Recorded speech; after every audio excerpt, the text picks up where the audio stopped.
The king has spoken. The silence is over. For weeks, the boxing world has been buzzing, whispering, speculating. What happened to Canelo Álvarez? Where is the pound-for-pound king we once knew? We all saw it. We all witnessed what many are calling the most stunning, most humiliating defeat of a modern boxing legend. Terence "Bud" Crawford, the Omaha native, the quiet storm, didn't just beat Canelo. He systematically dismantled him. Round after round, Crawford's surgical precision, his blinding speed, his confounding stance switching. It was a masterclass that left Canelo looking lost, a step behind, a fighter searching for answers that simply weren't there. The final bell was less a conclusion and more a mercy. The scorecards were a formality, a brutal statistical confirmation of what our eyes had told us for 12 punishing rounds. Canelo, the face of boxing, the man who had walked through fire against the likes of Golovkin, Saunders, and Plant, was thoroughly outboxed, outsmarted, and outfought. The invincible aura that had surrounded him for years, it evaporated under the bright lights of the Las Vegas ring. In the aftermath, there was an unfamiliar quiet from the Canelo camp. No boisterous press conferences, no immediate calls for a rematch. Just a stoic acceptance, a nod to the better man on the night. Pundits and fans alike began writing a new narrative. Was this the end of an era? Had Crawford exposed a blueprint that others could now follow? Was Canelo's time at the absolute pinnacle of the sport finally over? The questions mounted, and with every passing day of silence, the doubts grew louder. But then, it happened. The king spoke. And when he did, there were no smiles. There were no jokes, no casual deflections. This wasn't the polished, media-friendly Canelo we've grown accustomed to. This was something different, something raw, something primal.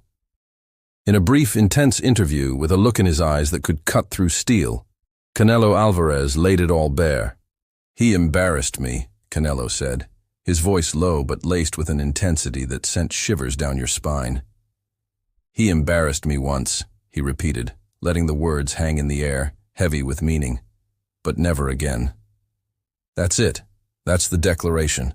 The line in the sand has been drawn. This is no longer about titles, legacies, or pay-per-view numbers. This has become deeply, irrevocably personal. The sting of that loss wasn't just a mark in the L column. It was an affront to his pride, his warrior spirit, his very identity as a fighter. Canelo has built a career on being the unstoppable force, the man who figures out every puzzle put in front of him. But against Crawford, the puzzle was unsolvable, and that for a competitor like Canelo is a wound that runs deeper than any punch. So, what happens now? The comeback is brewing, but this won't be a typical training camp. This will be a reinvention. Team Canelo is going back to the drawing board, back to the very fundamentals that made him a phenomenon in the first place. We're talking about a complete teardown and rebuild. Eddie Reynoso, the strategic genius behind Canelo's rise, is facing his greatest challenge yet. How do you prepare a fighter to face an opponent who seemed to have an answer for everything? First, they have to address the footwork. Crawford's movement was key. He controlled the distance masterfully, staying on the outside, darting in to land his combinations, and slipping away before Canelo could counter effectively. Canelo, who often relies on his head movement and upper body defense, was forced to chase, and he looked flat-footed doing it. Expect to see a renewed focus on agility, on cutting off the ring, and on creating angles that will force Crawford into exchanges on Canelo's terms. They can't let Bud dictate the geography of the fight a second time. Next is the jab. Crawford's jab was a thing of beauty. It wasn't just a rangefinder, it was a weapon. It snapped Canelo's head back, disrupted his rhythm, and set up the devastating power shots that followed. Canelo has a powerful jab of his own, but it was largely neutralized.